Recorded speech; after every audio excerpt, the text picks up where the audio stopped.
everybody, and welcome to another episode of Cinema Heroes. I'm Justin Speck. I'm John Pelzel. I'm Jay Stu.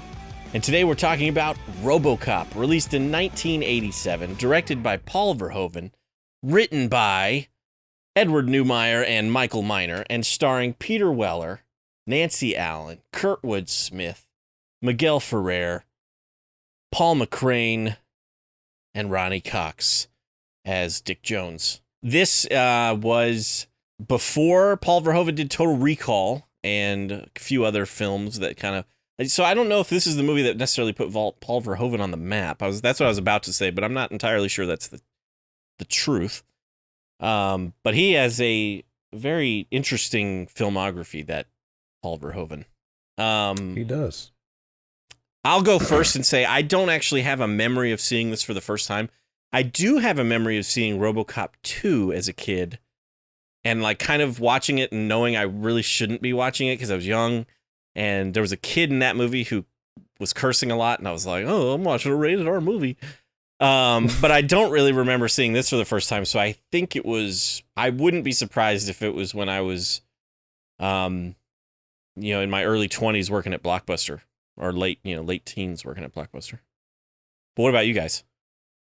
I do not have a first-time memory of watching this. I know that I was... way younger than the intended audience. And I know that the only way that I had seen it was because my mother was watching it and I was present at the time. But I recently bought it on 4K. I got the Arrow box set. Nice. And it's a pretty cool box set, by the way. And I got it on right now. And when I watched it when I first got this 4K, I was like, "Yo, this I should have been got this. Like, this movie is awesome." It's not perfect, but I was very pleased with my purchase. Yeah, I would really like to have that Arrow 4K. I should try to get that if I can. I've got it on Blu-ray, the director's cut, and I also have the old Criterion DVD that has the director's cut as well. But that's it. So I do need the... I've seen that Arrow 4K, and it is beautiful, and I do need to get that. Yeah. What about you? Like it? What about you, John? Do you remember seeing it for the first time? Sort of. Like I've talked about this, I believe, on the it would have been the Alien episode we did, because that was like the first time that my dad was like, gave me permission to go pick out a rated R movie that we were going to watch. Right. And RoboCop, I believe, was probably in the top 10, that I would have picked. But I saw RoboCop 3 first because it was PG-13. Right. And I think the Ed 209s were in that, or maybe an upgraded version of it. I've never seen RoboCop 3. Neither have I. I'd always wanted to, and because number one, because it was PG-13 and I would have been able to, and number two, because it was shot in Atlanta, and now everything is shot in Atlanta. But back then, it was like kind of a big deal. There was a movie shot in Atlanta, and so I remember really wanting to see RoboCop 3 because I thought I'd like recognize, I don't know, places in Atlanta, but I never did get around to seeing it, so I don't know about RoboCop 3. I've heard it's awful. Right. I was probably about 8 or 9 when I watched it, and I remember not jumping for joy over it, not becoming a diehard RoboCop fan, like, I need to see the films, but I remember thinking it was cool that I was getting to see a movie like RoboCop at the time, because he was a very well-known character. Oh yeah. In the 90s, especially to the youth. Mm-hmm. So, and like you mentioned, we were talking before we started recording, there was a video game. Yep. RoboCop vs. Terminator. Yeah, and the one I remember. And I know I played that game, and I wouldn't be surprised if I played that game before I saw either movie. Because that game, I'm pretty sure, was like on the Sega Genesis. At least it was when I rented it. Yes, it was. And I don't think I had seen the Terminator.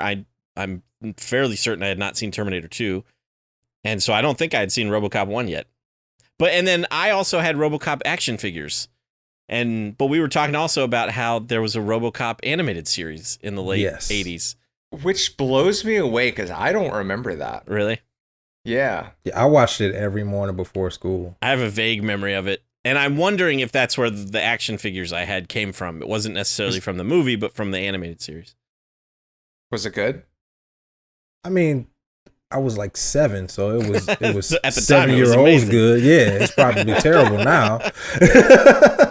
There was a cartoon show that I used to love, which it's one of those things where, like, if I watched it now, it would just be awful. But I loved it as a kid, called James Bond Jr. Oh, and yeah. Just the I name know of the theme. It goes, Bond. James Bond Jr. Da-na-na-na. I cannot believe I remember that. Yeah, that was a little bit before me. Yeah, it might have been. I had a couple James Bond Jr. action figures. Anyway, the point of that is, like, 80s cartoons were, like, amazing at the time, and I don't know. Some of them still hold up, but certain ones I don't know, and I don't know about RoboCop. I don't know if it would or not, but I mean, 80s, everything was corny in the 80s. Yes, that's I true. think that was just the But shtick. the best part is that, like, we were completely oblivious to it, right? Yeah. well, like, yeah, It was absolutely. corny, but it was, like, It was awesome. It was cool. amazing. Yeah. Yeah, Transformers the movie is cheese, but I love it. Yeah. Are you ready love for that? movie. I've never seen Transformers. We need to change that. Yeah. we The need anime to movie. change that. There I will think be- you'd like it. I think we should do that one before we do any of the live action movies. Agreed. Yes. Oh, okay. So that works. That'll be the first Transformers movie we do, I think. is Yeah, Transformers the I movie. guess we've never done a Transformers. You We got haven't. the touch. Yeah. Oh my god, dude, the soundtrack for You got Transformers the the movie will change your power. life. It's amazing. I just realized that, like, we've powered through so many of good movies, Mhm. the fact that I just realized that we have to do like 6-10 Transformer movies now, and I'm You're like, like, no. there's only one I really want to do. We'll space them out so that it's So not basically, like, the last year of our podcast, like, it's just gonna be all one's gonna the it's junk. just gonna be, it's gonna be awful. Just whatever's left. it'll be RoboCop 3 and all the Transformers movies. Transformers last night, and That's when we'll do Jurassic World Fallen Kingdom and Right. yeah. All the Harry Potters, got to finish those. But those are good. I know. So those will yeah, be you was before about all to cause these a riot, bro. exactly. So some people are about to unsubscribe very quickly there. I was joking. I was just joking. The Harry Potter movies are fantastic. So now that we've talked about having seen it for the first time, rewatching it, I had not seen this movie in quite a while. And I just forgot how much fun it is, to be honest with you. I thought it was like 90 something minutes, and I looked at the runtime and it said it was an hour and 43, and I was like, oh, it's a little longer than I remember. But man, it does not feel, it feels like a short movie to me. And I think that's why I remember it, or that's why I misremembered it being 90 something minutes, because it goes by pretty quickly, in my opinion. It And does. I had to. It was because I was tired, so I actually had to split this up into 2 Sure. viewings. And what I missed wasn't long. It was maybe like 20 minutes. Right. So I wish I could kind of comment on that, but That's all right. I had. Yeah, I had I mean, 2 it- viewings. it's definitely a well-paced movie. My only gripe is in the second act, like towards the middle of the movie, it gets a little boring. What but- part specifically are you? Because I'm wondering, is it when he's like kind of going through his old house and like kind of half remembering? yeah. When he's basically doing his own, trying to solve his own case. Right. Yeah. That's when it's still interesting, but not a whole lot is happening. Right. And that's where I kind of feel a little bit of the drag, but it's still a well-paced movie overall. Yeah, I agree with you. I think those scenes could be tightened up just a smidge. Mhm. You could have cut out a couple things here and there and still gotten the point across, I think, just fine. Mhm. But yeah, it's not, I don't think it's detrimental to the movie or anything. I don't No. think it, it's still, I still think this movie's pretty good. And, but I understand what you mean about those scenes. I think those scenes could be tightened up a tiny bit. I think this, one of the things I was thinking last night while watching it is it really is kind of a superhero origin story. We've got the before he becomes a superhero, and then once he becomes a superhero, like the montage in this film it's all him solving, or not solving crimes, but like stopping crimes. And that's very similar to, like, say, Superman the movie, where it's like when Superman first comes out, he stops the guy from stealing the diamonds, and then he saves the cat from the tree, and he stops the guys on the boat. And it's like we see a bunch of those kind of scenes in this movie. It's very superhero kind of esque format, I guess you could say. Yeah, it definitely has that superhero structure for sure. I remember thinking that, looking, at the fact that his helmet covers everything but his mouth and everything, and I remember thinking this came out 2 years before Batman, and I wonder if they saw this movie and was like, we could take, that. What if that was Batman? Like his costume kind of just, that reminds me of Batman. Let's do a Batman story. We can make it dark, and because it kind of has a little bit of a Batman feel to it, I think, with the city and just how dark the world that they're living in is. Because that's kind of like I think that's where that superhero origin concept you're getting is because it just kind of feels like that early superhero, like Batman vibe. Right. Well, and when did Dark Knight Returns come out? Was that the same year? Was it 87? That's a good point, because really Batman was Dark Knight Returns like really the first time that they went the dark route with Batman? I think it might have been. I don't know for certain. I can't say for sure, but there's one scene in particular watching this movie. It's when the guy has the mayor hostage, and RoboCop goes into the building. He punches through the wall and grabs the guy and pulls the guy through the wall, which is exactly something Batman does in The Dark Knight Returns. And I remember thinking, which one came out first? And then it was 1986. So Dark Knight Returns came out first, and I was I watched some of the special features after the movie was over, which I haven't done in forever. And I was like, going on a little side rant here. I really wish movies would still include as many special features as they used to. They just don't do it as much anymore.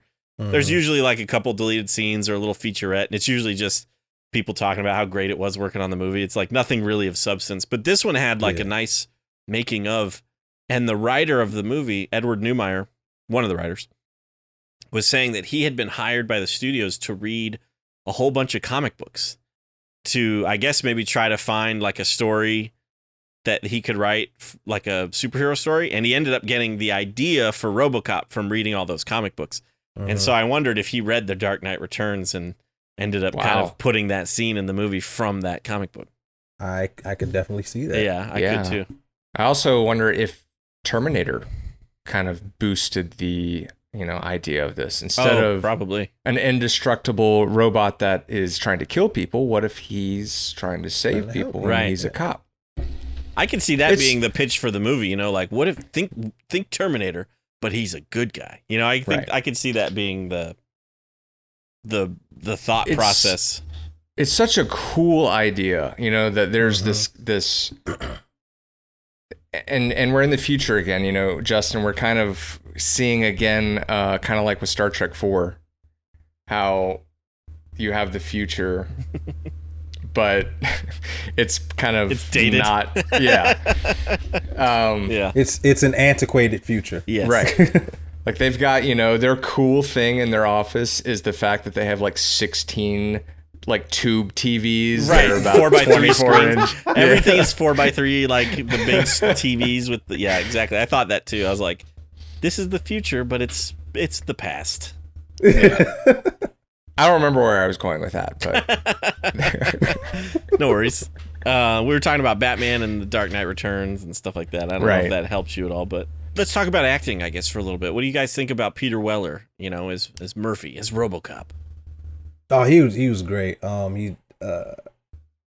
really liked him as Murphy. They really established that he's a upstanding guy, and they really make you like him. Yeah.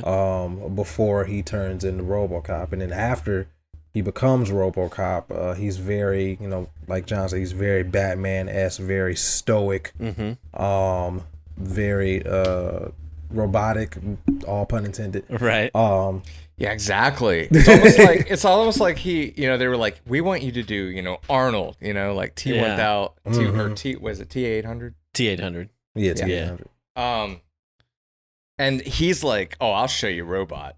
Right. And he his movements are the way he movements moves are amazing. Yeah, he like shakes as he stops, Right. just to give that little quick stop. Like it's really awesome looking. And I his love head, like when he turns his head, it's Right. like a full 90-degree turn. Yeah, Right? it's very animated. very It's unnatural. Yeah. I love how he moves his shoulders first too. A lot of the times, he moves his shoulders and then he moves and his then head. moves his head. And Yeah. when it's he's just- gonna turn, when he's gonna turn, he stops and then he moves his whole body Right. in the direction. He's gonna go. Yeah, it's really cool. It's very, very well done. He Good job, Peter Weller. Yeah, absolutely. I mean, he very clearly put a lot of thought into it and everything, and he does a fantastic job. I think he's amazing as RoboCop, and he's very good as Murphy. I think it's very good. And fun fact, he voices Batman in He The does. Dark Knight Returns.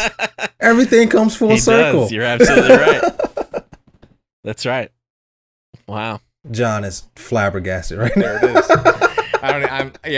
I know. I really am. I'm like going down all these paths now, thinking about the possibilities of what. Yeah.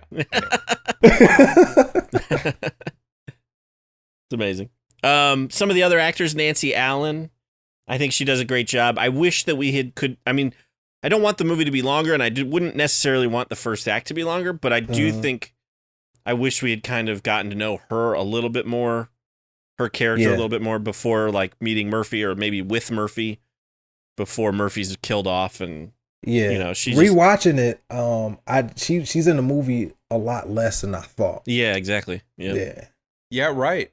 Like at first it appears that she's going to be in it, and then she kind of just disappears, and then she shows up as the person that recognizes or thinks she recognizes him. Murphy, it's you. Yeah. Which I remember. So I was watching this last night, and I think my wife was like, "What, does she recognize his lips?" Because like it was just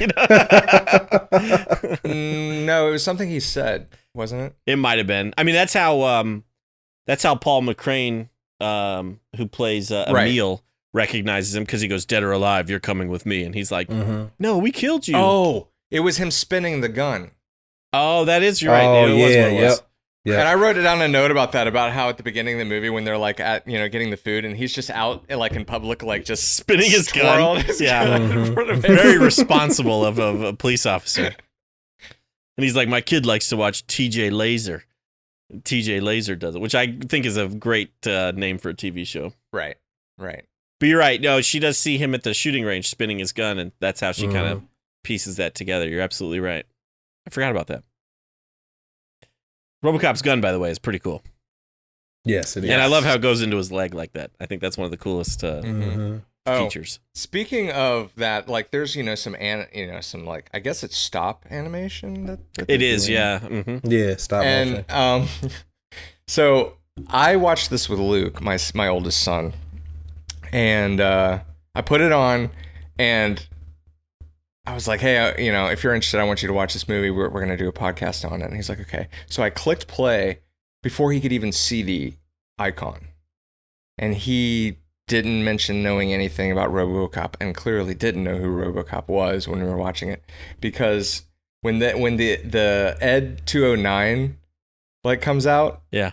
he goes, "That's RoboCop." And then he starts walking, and Luke goes, like the Ed 209 starts coming out, and we were talking about, it's very, very stop motion. Yeah. And Luke's immediate reaction was, "Ew."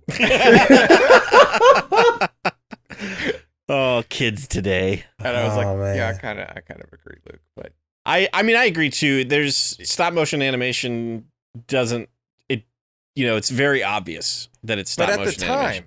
if I'm not mistaken, you didn't notice it really, because we had never seen things that computer. look more Yeah, exactly. real. Yeah, So yeah. this was like the most real we had seen, and we just kind of accepted it. And I think stop motion has its place. Yeah. I think there's still room for it in movies today. It's not as common. It's smoother now too, because yeah, I don't know if it's because they kind of enhance it with computers or what, but it is smoother now. Right. mm-hmm. I've than it always was. liked stop motion animation. yeah, You know, like Nightmare on Elm A lot of Street people and- think it's Nightmare or Before not Christmas. Weird. Nightmare Before Yeah. Christmas. Yeah, But like my kids, like they don't like it. Like Really? you know, like Rudolph and everything. I'm like, they're like claymation. There's Ew. a charming quality to it, I think. yeah, Yeah. I agree. Because I'm in the same boat. I love like the Rudolph the Red-Nosed Reindeer stop motion, and I love Nightmare Mhm. Before Christmas, and I like Coraline and Right. Paranorman. Those are like some of the I love those movies, and those are all Did stop Did you motion. see Frankenweenie? Yes, I love that movie. It's so good. Yeah, that's a great one too. Like it's an old idea, you know, because it was like apparently one of Tim Burton's original. It was like a short film he did. Yeah. Yeah. Mhm. mm-hmm. And then he finally did it, and I loved it. We should do an episode on Frankenweenie. That'd be fun. I've Yeah, never maybe seen Halloween or something. You've never seen Frankenweenie? I've never seen. It's good, man. I think you'd like it. I think you'd dig it. Do you like early Tim Burton? Yeah, I like Tim Burton. Yeah, If you like early Tim Burton, it feels kind of early Tim Burton. It's pretty good. Yeah. That's my I mean, opinion. does anybody really like late Tim Burton? Late Tim Burton? No. Yeah, yeah. You were so quick. You didn't even no. No. It used I to like- be.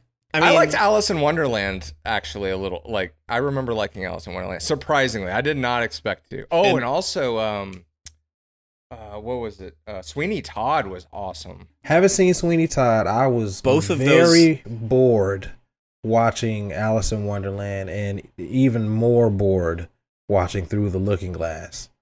I didn't watch Yeah. that one. And Charlie and the Chocolate Factory was terrible. but I was gonna say Sweeney Todd and Alice I in prefer Wonderland. Charlie and the Chocolate Factory over Alice in Wonderland. I do too, actually. I think. Yeah. Both of those movies, though, that you mentioned, John, are over 10 years old.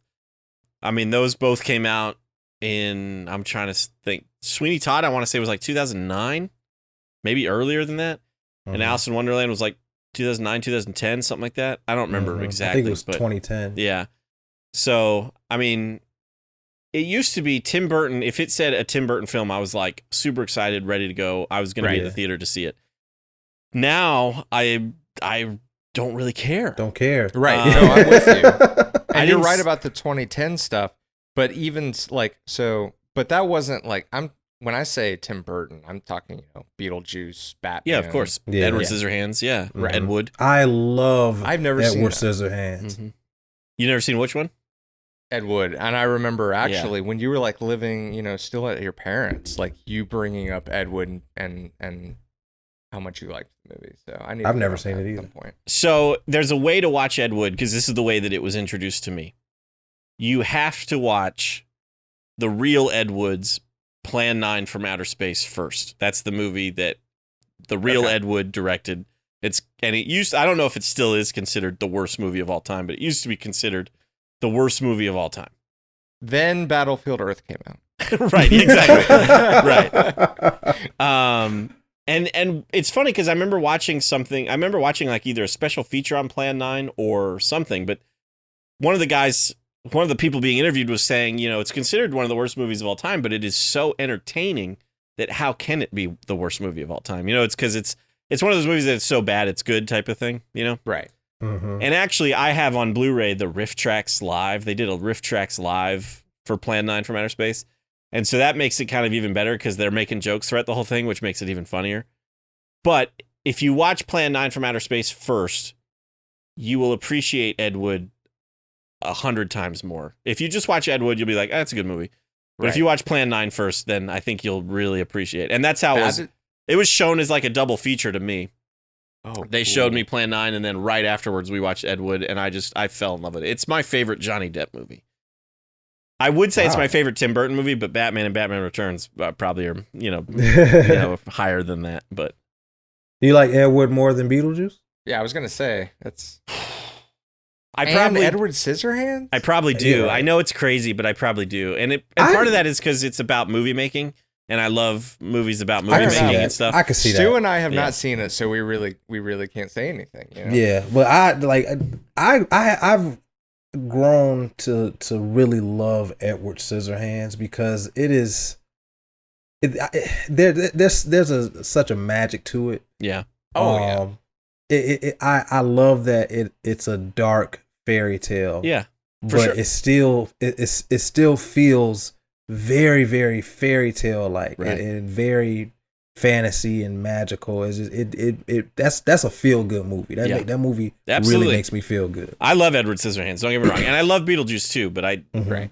Ed Wood has a special place in my heart for some reason. That's so, interesting. Yeah. I definitely want to watch that now.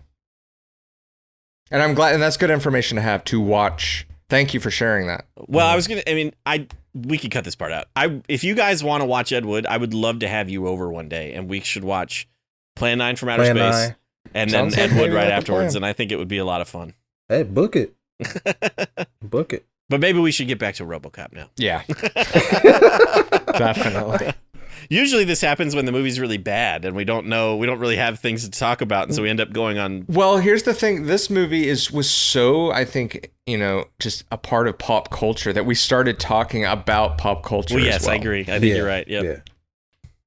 Well, we could talk about a few of the other actors. We talked about Nancy Allen and Peter Weller. We also have some of the bad guys. Kurtwood Smith as Clarence Boddicker. I know Kurtwood Smith probably the best as Red Foreman from that 70s show. As do I. But I had to look up. I was like, I recognize this guy, and I feel like I just used to remember him as being a really good actor. So I looked him up and saw that, and I was like, and I didn't even watch, that 70s show. I maybe It's a saw really good show. 1.5 episodes. But when I saw that, I was like, "Oh, he's the dad. That's right." So, Right. I knew who he was. Yeah, and I remembered that. I guess he has this very just tired of everyone, like as sarcastic as you can get. He's I'm very done kinda dad. curmudgeon-y. yeah. He's actually great on that 70s show. Yeah. And he's great in this movie too. I mean, He is. He's a good bad guy, and he's very slimy, and he's Sleazy, yeah. he has no qualms killing police or anybody really. I just thought of this. It's almost like he has a little bit of a Jack Nicholson vibe to him. he does kind of. You're right. A Yeah, little bit. I can see that. But yeah, he's very, very good in this movie. I think he's an excellent bad guy. He's a good actor too. He's been in a lot of stuff, and he's definitely an excellent actor. And he's always looked the same age. Yeah, he kind of has. Like Morgan Freeman. Morgan Freeman was born with a gray Right. beard. Have you gone back and watched Prince of Thieves? He's so young in that movie. Really? Yeah, I'm like, because I know what you mean. For so long, he's had just that wise kind of aged man kind of vibe to him. And when you go back and watch Prince of Thieves, you're just like, wow, like he's fantastic in it. But Yeah. he's just like you're just like he's so young. I have to check it out. You've seen Prince of Thieves, right? Yes and no. I've seen it, but I don't remember it, so I may as well have not seen Right, you might seen as it. well not have. Yeah. Fair enough. It's worth watching. We did an episode. It might on be one of those. Did we? Technically, we did. Yeah, that's right. We did an because Alan of, Rickman double yeah. feature because after Alan Rickman died, we did Die Hard and Robin That's Hood right. in one episode. Miguel Ferrer is Bob Morton. I will always remember him as the guy from Blank Check. I don't know about you guys, but he's the bad guy. He's Macintosh or whatever, I forgot he was in Blank Check. Or he says he's Macintosh, I guess, at the end of the movie. But yeah, that's what I always think of whenever I see Miguel Ferrer. And then Ray Wise, who plays Leon, I think. Mhm. He's one of those actors. I don't know where I saw him first, but I have seen him in a bajillion things. Yeah, Ray Wise is like Ray Stevenson. He's in everything. Yeah, he's just but everywhere. you don't know his name. You don't know what character he played, but Right. you know you've seen him in something. Yep. I forgot he was in this movie until I rewatched it yesterday. I think I most remember Ray Wise from Jeepers Creepers 2. Interesting. I've never seen that one. It's pretty good. I've never actually seen any of the Jeepers Creepers. the they're good movies, but don't expect much out Oscar of them. caliber, Don't expect much out of them, but they're solid. They're competent. Nice. Leon Nash. I'm surprised you don't recognize him from his picture because he actually looks. I mean, he's younger in the movie, obviously, but he looks pretty similar to how he does in that IMDb picture. Was he he's the villain? He's one of the bad guys. He works under Clarence. He's not Clarence. That's Kurtwood Smith. That's Red Foreman. Right. But he's the guy that gets shot out of the window. He's the guy that at the end is like doing the crane and drops a bunch of stuff on RoboCop, and then Nancy Allen shoots him from the crane. He's also the guy that gets arrested in the club, and like RoboCop drags him out by the hair. Gotcha. If you remember that, but Right. He had a very animated expression when that happened. Yes, he does. Yes, you're right. I remember thinking that. I was like, wow, he's very like expressive. And there's a few other guys in the gang, but the only other guy that I recognized is Paul McCrane, who plays Emil, and he played Dr. Rocket Romano on ER. Yes, and, that's what I know him from the most. I love that show. I love ER. Yeah. I had never seen ER. I had watched the first maybe 10 episodes with my wife. And then after my son was born, for whatever reason, that was the show that I just marathoned.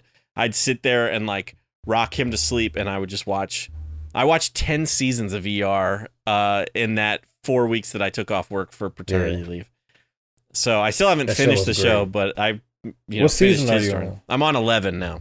11. Okay. Although I'm not watching it quite as much as I was. I'm watching more Star Trek lately than I have been ER. But yeah, I pretty much flew through seasons 1 through 10. Yeah, that show is underrated. It really is. It's nobody talks about it, and it's one of, if not the greatest medical drama of all time. It's very, very good. And I mean, Michael Crichton didn't have a whole lot to do with it. He wrote the pilot, and apparently he wrote the pilot as meant to be a feature film. Yeah. And could never get the feature film off the ground for like 20 years, and then somebody decided to turn it into a TV show. Mm-hmm. But I always think of him when I think of ER is because he created it, and it's a fantastic show. It's very, very good. And I haven't finished it yet, but those first 10 seasons especially are just incredible. So yeah, for sure. So that's what I think of when I saw him. I thought, oh, it's Rocket Romano. And then we got Ronnie Cox as Dick Jones, who I recognize, but I don't really know what I know him from. And maybe it's just this movie. Maybe I'm just kind of thinking of this movie is primarily, but I know he's guest starred on an episode of Star Trek, which I probably watched recently. But otherwise, I'm not really sure what else he's in. But yeah, fairly good, strong cast in this movie, I think. Has Nancy Wilson done anything else of note other than this? Nancy Allen. Nancy Allen. I don't know why did I say Nancy Wilson? That's okay. That's a jazz singer. The only other movie that I really know her from is it's a movie called Blowout with John Travolta. It's a Brian De Palma film. It's a really good movie if you haven't seen it. But otherwise, no, I don't really know her from very much else. Huh. Yeah, I haven't seen her in anything else. And I think she did RoboCop 2 and 3. But she did. Yeah, but other than that, I don't know. Yeah, she plays a cop a lot. Interesting. All right. Typecast, I guess. A little bit. We could talk. Yeah, we could talk about like pretty much the one scene I remember. Okay. Because I probably hadn't seen this movie maybe once since my youth. And that's when his hand gets blown off. Oh, yeah. Like, when that happens, because I was watching it with my dad, and I remember when that happened, just being like, yeah, I felt like I got my hand blown off. Right, yeah. This even though this came out in the 80s, and we've gotten gotten all of these crazy movies, this movie, the violence in this movie is still pretty brutal. It still holds up, and I think part of it still holding up is because it's practical. Yep. it's and it's not computer generated. Like there's actually something to look at. So what we're seeing is what they saw on set. So this is a brutal movie. But like I said, we've gotten so much more violent movies and gory movies, but this still holds up in my opinion.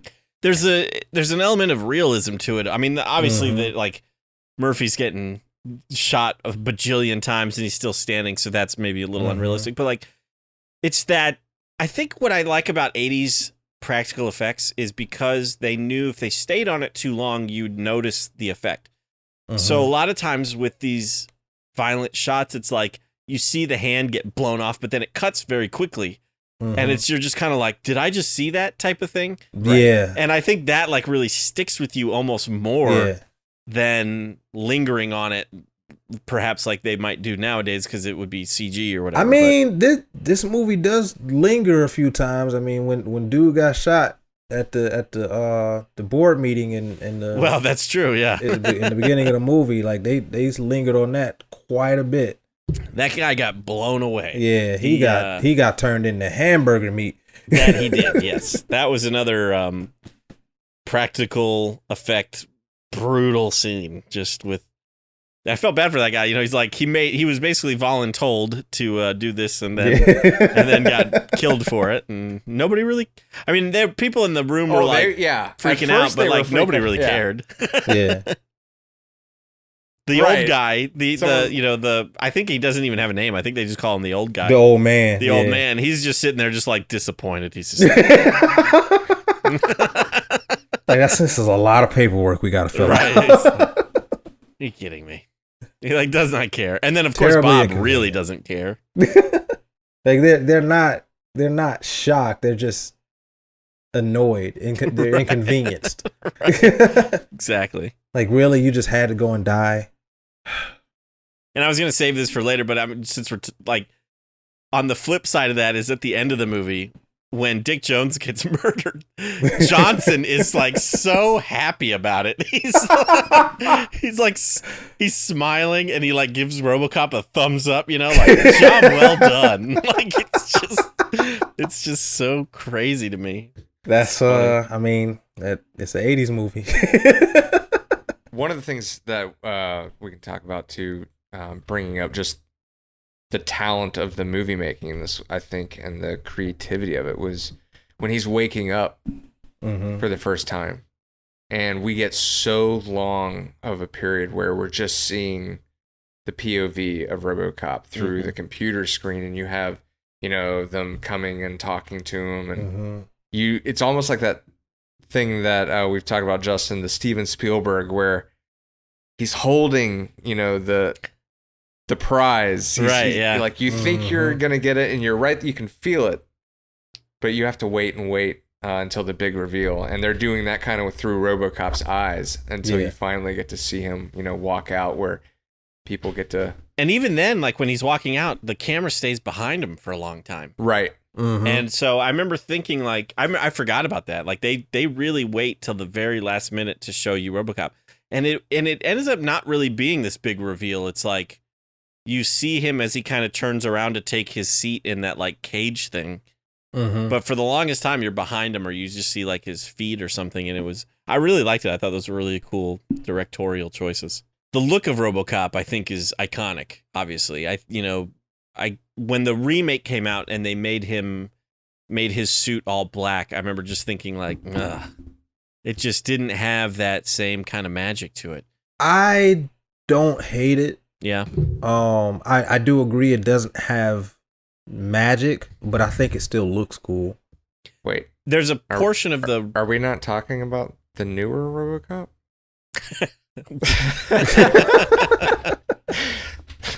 I'd be amazed. I have not seen that one. Oh, okay. Yeah. I can see you not liking it. Yeah, I can see you not liking it too. There's a portion of the film, like when he first, after Murphy dies and he becomes RoboCop, when they're like testing things out, he actually has the silver and black suit on. It looks very similar to the original RoboCop. But then at some point, one of the characters is like, you know what? Let's go. Was it black. Michael Keaton? It was Yeah, Michael it was Keaton. Michael Keaton. Yeah, and he goes, "Does it come in?" Or no, it wasn't. Yeah, It wasn't let's Does make it it come in black. Yeah, it was a reference to Making Black, Mhm. and I think that was kind of a throw to also, Batman. maybe. Batman. It's got to be. But I actually And- liked the look of the suit, the silver. I thought Right. the updated silver costume actually looked very cool, and I wish they had just stuck with that, but they made it. Yeah. They turned it all black instead. So I remember really wanting to see that movie because I thought the trailer looked kind of cool. Yeah. And I liked the red yeah. beam in his eye. Yeah, it's okay. It's not terrible. It's not terrible. Clearly, they didn't make a sequel to it. So. Right. Yeah, they didn't make a sequel to. I haven't seen RoboCop 2 or 3, but it's probably better than those. Yeah. It was But yeah, originally it's- going to be directed by Darren Aronofsky, and I would have loved to have seen Yes. Yeah, that would have been Darren a very, Aronofsky RoboCop. That would have been trippy. Yeah. There's two. He was originally also supposed to direct the Wolverine, and if we could have seen Oh, I Darren forgot about Aronofsky's that. The Wolverine Yeah. and Darren Aronofsky's RoboCop, those would have been two very interesting movies, I think. Yeah, for sure. How do you guys like the look of him when he takes off his helmet? I actually think it looks very, very cool. Yeah. It's one of those. I mean, it's obvious. It's not obvious, but it's obviously there's an actor there wearing prosthetic makeup. Mm-hmm. But they do such a good job of it that it's really difficult to tell actually where kind of the makeup Where the starts makeup and his face kind of begin. It's like they do a great job with it, I thought. It's he crazy that how he's like 99% machine. He's barely a man anymore. Right. I mean, even in the beginning of the movie, they're like, we were able to save the arm, and Bob is all like, what? Lose the arm. We're going, total robotic prosthetic or whatever. And they're like, okay. So they could have saved more, but yeah, I assume, I mean, like, there was one part where he gets stabbed, Clarence stabs him through the chest with like a pole, Mm-hmm. and he reacts, and, I can't remember if it was my wife or my niece, but she was like, does he have a heart? And I was like, I don't think so. I don't think so. I think maybe, if anything, he's got a brain, Mm-hmm. but I'm not even sure. I don't know. He's 99% robot, and, see, 1% that's Murphy. something Darren Aronofsky would have played with. Yeah. Sure. Like, is he what makes you? Right. That's definitely a very Darren Aronofsky existential type thing that he would have focused on. I love just because this scene is on at the moment. I love when the police go on strike, Mm-hmm. and Emil breaks into the electronics store, but just turns up the volume. He's not like stealing it. He just wants to be able to hear it better.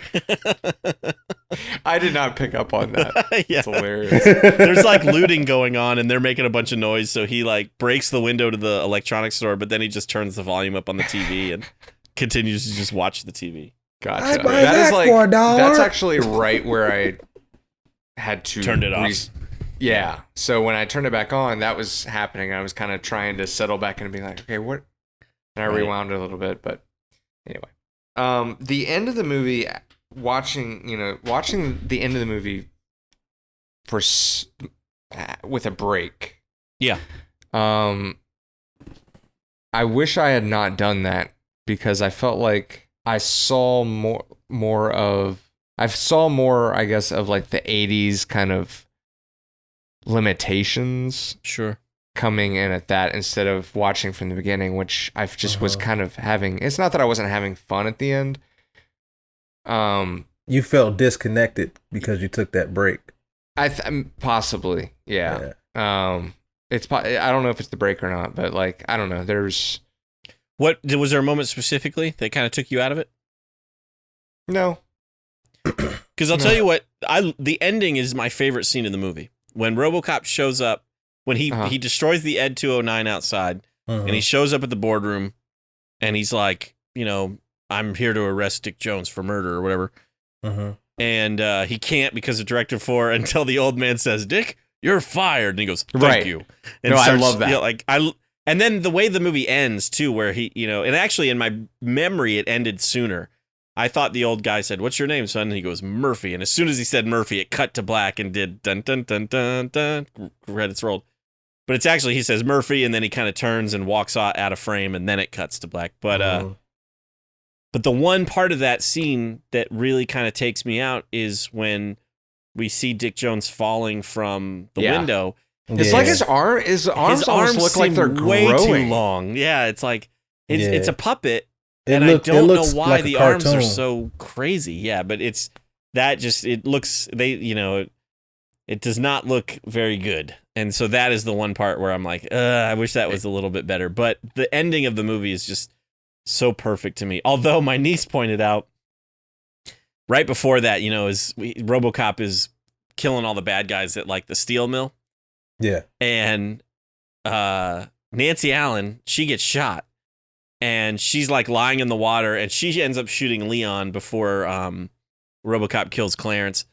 And he asks her, he's like, "How you doing?" And she's like, "I'm a mess." And then it just cuts, and we're like, did he leave her there? Like there's no resolution for her at all. So we have no idea if RoboCop just was like, good to go, and just left her lying in that water, or if he like took her to the hospital. It's like they forgot about her. Or the what? steel mill is actually the part of the movie I think where I was talking about where I felt like, I don't know, because at that point it was just all toxic action. Waste part too, yeah. Yo, that was so Let's talk about that for a minute. That's a little I felt weird. like it was like what is it? Big Trouble in Little China. Like kind of stuff going on there. Like his skin was like melting off. He's just his melting. bones. He's like, "Help me!" And Ray Wise. That's another expressive moment for Ray Wise. Right. But then understandably on that one. Well, Right. I guess I would react too if my hair was being pulled by RoboCop. But yeah. But the best / worst part, depending on how you look at it, is when he gets run over by Clarence, because he just gets explodes all over that car. Exactly. It does just get decapitated. Yeah, you're right. It's pretty gross. I also wonder if toxic waste would just like melt you that quickly. I mean, that seems like that reminded me of like the Toxic Avenger. Like toxic waste was like one of those things, I guess, in the 80s as well, that was just you're right. Superpowers or whatever. Right. Yeah. Or if it was like bad, in the Teenage Mutant Ninja Turtles, Right. like they might have. Yeah, definitely. You're right.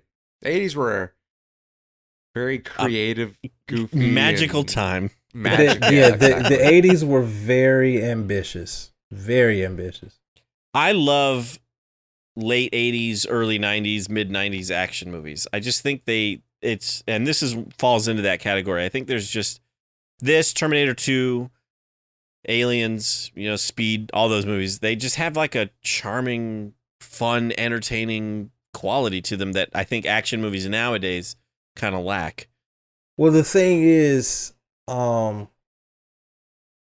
movies weren't trying to provide substance, right? And now action movies are trying to do something different and give you that substance, and it doesn't always balance out well. When it does balance, it's awesome. Beautiful. It's incredible, but those types of movies are few and far between. Right.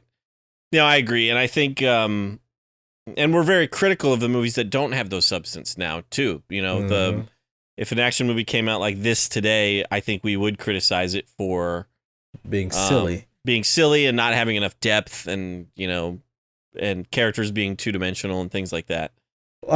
For example, if the Fast and Furious franchise came out in the 80s, it would be a classic franchise. We'd be gushing over it. Right.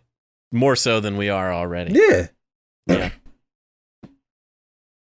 That's a series of movies that I never really thought about us doing, but I'd be curious to know if people would actually want to hear us talk about those movies. If you want to hear us talk about the Fast and Furious franchise, I don't think John wants to talk about. Let the us Fast know. And Furious I'll go Well, and answer. I'll tell you. Not. I don't really want to talk about the first 3, at least. But I feel like we'd have to if we're going to do the Fast and Furious franchise. Maybe 3/4 of the first movie. didn't finish it. I wasn't. It's bad. It wasn't like I walked away. Yeah. Like I just, for whatever reason, turned it off. Yeah. Didn't have any desire. The first movie doesn't hold up. Doesn't hold up. The second one is not very good, but it's funny. I love watching that one. Right. I laugh through the whole thing. Third one, I don't like at all. The fourth one is my favorite because it brought Vin substance. Diesel back. Well, yeah. Yeah, It brought the cast back, basically. Yeah, it brought the original cast back from the first one, and it brought a lot of substance to the franchise. Right. And it actually really made you care about these characters. The fifth is probably the best one objectively because it's got everybody that was in 1 and 2. It kind of revitalized the franchise as a heist franchise instead of just car chases. Right. I can't believe there's going to be a 10th. You know, it's just the fact that they're still going ridiculous. is like unbelievable. It's ridiculous. To me, but, they should have stopped at 7. 7 had a perfect Well, it's end. funny because there was agree. like a long period where they weren't doing it right. Yeah, and then they kind of were like from 3 to 4 was the longest gap. A gap, yeah. How long was it? I want to say maybe like 4 or 5 years. That's a good question. 5 years would be 4 is. It might be. It might gap. be. I 4 feel like was that 2009, 3 2006. So it was a 3-year gap. Only So 3 3-year years. gap. But when was Too Fast, Too Furious? Too Fast, Too Furious It was was 2003. So there's a 3-year gap between part 2 and part 3, and then a 3-year gap between part 3 and part 4. Huh. I felt longer than that. It 'Cause I felt remember- you know why it feels longer? It's because the fourth one brings everybody back. And we Right. hadn't Because seen the them third since one the was first almost like one. a spin-off. Mhm. Because like The so second really one feels like a spinoff, really. well, that's true too, I guess. But at least the second one had Paul Walker. Like part 3 I could never in my life thought I would hear you say the words that just came out of your mouth, and at you least didn't it say had them. Paul Walker. You didn't say them like that, but just the fact that those words. I will say this because I used to really hate on Paul Walker. His acting He would bring it up in conversation. Like you wouldn't even be talking about anything, and just somehow Paul Walker and Naomi Watts, the fact that he hated him would come up. Just I did hate Naomi Watts too for a long time. You don't like Naomi Watts? She's not my favorite act. She's one of those people, and it is really, I don't think she's a bad actress, but I can tell she's acting. It's one of those things where I just always tell she's acting. Yeah. At the time that he was saying this, they were the biggest. He was like the biggest actor, and she was like the biggest. There was I came actress. into Blockbuster one day, and my coworkers were like, "Hey, Justin, your favorite actors are on the like." There was a magazine that had 2 different covers. And one cover had Paul Walker and one cover had Naomi Watts. And I wanted to like burn the place down. I was like, is this a joke? Oh, man. But anyway, no, but I will say this about Paul Walker. Before he died, he like those last few, like 2000, the Fast 6 and 7, he's actually really good in those movies. Yeah, Like he's not, his acting, he got a lot stronger as those movies went on. He the did. first movie, he's so bad in. And I've only seen the second one once, so I can't really comment on that one. But I mean, nobody's really great. nobody's good at it. And part of it is one. probably the writing. I mean, some of the writing is so bad in the first movie. I live my life a quarter mile at a time. It's just so bad. But anyway, if you want to see us or hear us do the Fast and Furious franchise, let us know. I would love to know if you care at all about those films. But back to RoboCop. We're talking about everything but RoboCop. We really are. What do you guys think about the Ed 209? I think it's neat. It's awesome. I like it. Love the look of the Ed 209. Yeah. However, I laughed last night when I was watching it because I forgot, certain scenes in this movie, and I thought, yes, the Ed 209's one weakness, stairs. I was like, they really didn't think that one through. Is one of the. It's almost like they made this movie with the hope of making toys. They might have. I mean, again, it was the 80s. It was a different time. They made the Terminator films had action figures. it's possible the RoboCop action figure I had was But from then again, this movie, but he's only, so he only drives like a regular police car. correct. Yeah. Which I think is, at first I kind of felt like they missed, an opportunity, especially at the time. There wouldn't have really been a lot of iconic cars and stuff at that time, Right. to that degree. But he's technically, he's just driving around in a cop car, and he's like, a regular cop. Right. But he's RoboCop, but he's still part of the force. He's still a cop, yeah. Yeah. So I kind of looked at that. I was like, that's kind of cool. Yeah. I actually love those scenes. My favorite scene is definitely the end of the movie, but but I love those scenes where he first becomes RoboCop and he's, crime in progress, and he's just stopping those crimes, and it's basically, like I said, that kind of the superhero montage. Those scenes are fantastic. I just watched the scene where he shot Dick Jones out of the window. Yeah. That looked horrendous. Yeah, the puppet looks really bad. It does, and I don't. It seems like his arms are like 8 feet long. It's just the weirdest thing. I don't really understand how that got approved or whatever, but it's terrible. But then I love the abrupt ending of the film. What's your name, son? Murphy. And then it just cuts to black. RoboCop. Right. Yes.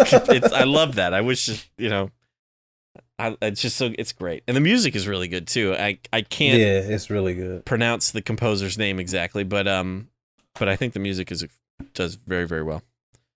It's Basil something. The director, Paul Verhoeven.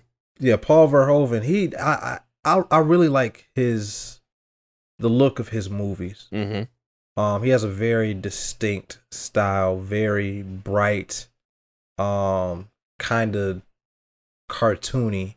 Yeah, but it works. Yeah, I agree.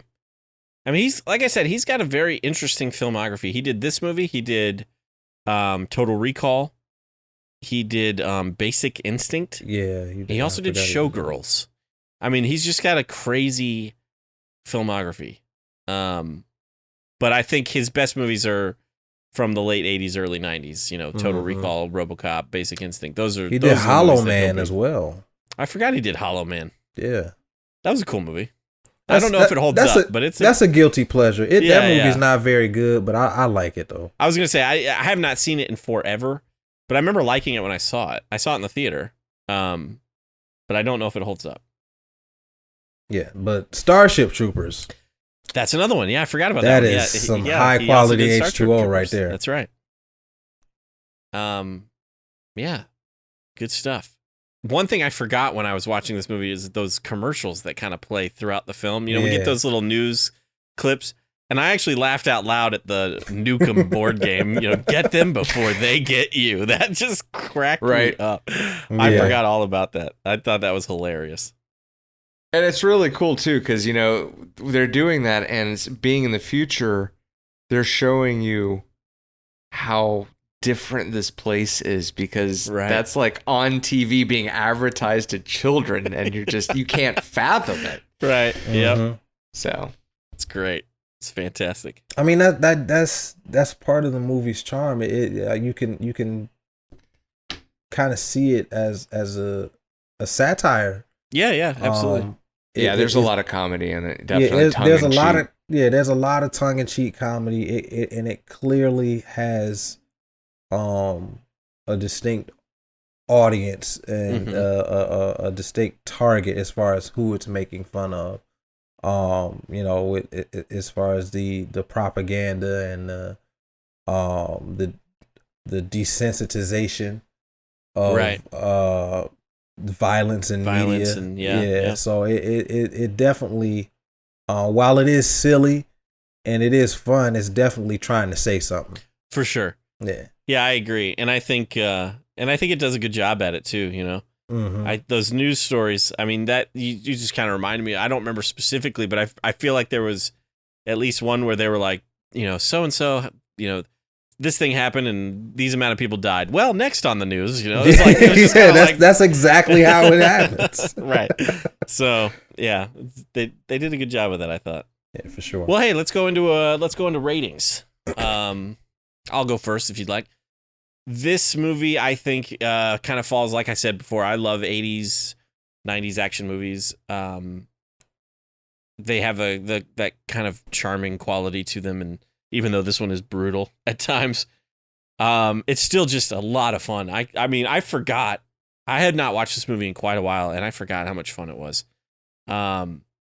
However, I feel like you got to kind of knock off a couple points just for being a little dated. And I know it's nothing, you can't quite fault the movie for it because they were limited to what they had at the time, the stop motion animation and things like that.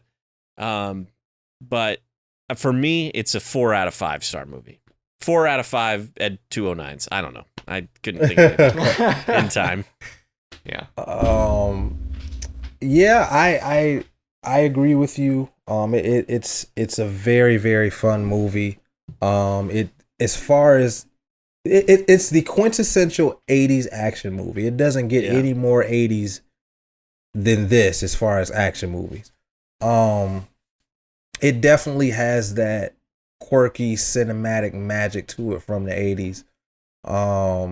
It definitely has that charm, and part of its charm is because it's so violent and so visceral. There are some very distinct action sequences in this movie that are kind of unforgettable. Mm-hmm. But I do agree there are some things in this movie that are inexcusable because, like I said, the Dick Jones's arms in that scene is an atrocity. Right. But there aren't many bad things about this movie. It's a good time. Yeah. So I agree. I'm going to have to give it 4 RoboCop guns. Nice. Out of 5. 4 out of 5. John? So yeah, you guys, I would just be echoing a lot of what you guys said already. The cool thing about this movie is how iconic it was. And it's still, people of our generation, would still remember RoboCop and remember the icon that he became for a time. I'd love to see a successful reboot would be pretty cool. But as far as this one goes, yeah, like 80s movie, doesn't, you got the dated, like you said, Justin, like I said, I'm just echoing stuff. Stop motion animation occasionally. Right. Well, no, not that, but like just technology. Yeah. And there's, the technology. And the 4x3 TVs and all that. Yeah, exactly. But I'm going to give it, 3.5. Yeah. Cop cars. Nice. So one of them got blown up. That coming. With that gun. Yeah, that's right. Yeah, I saw that 3.5 coming. Yeah. He's a little bit more strict than you and I think, Stu. Well, we'd love to know what you think about RoboCop. You can always let us know at cinemaheroes.com. You can also leave a comment on this YouTube video if you're watching it. If you are watching us on YouTube, give this video a thumbs up. Subscribe to the channel if you haven't already. We'd love to have you as a subscriber. You can also leave a comment on our Instagram or Twitter. Both handles are Cinema Heroes, or Facebook, facebook.com/SM and SM Podcast. I think that about wraps it up for this video, though. I'm Justin Speck. I'm John Pelzel. I'm Jake Stu. As always, thanks for listening. Thanks for subscribing.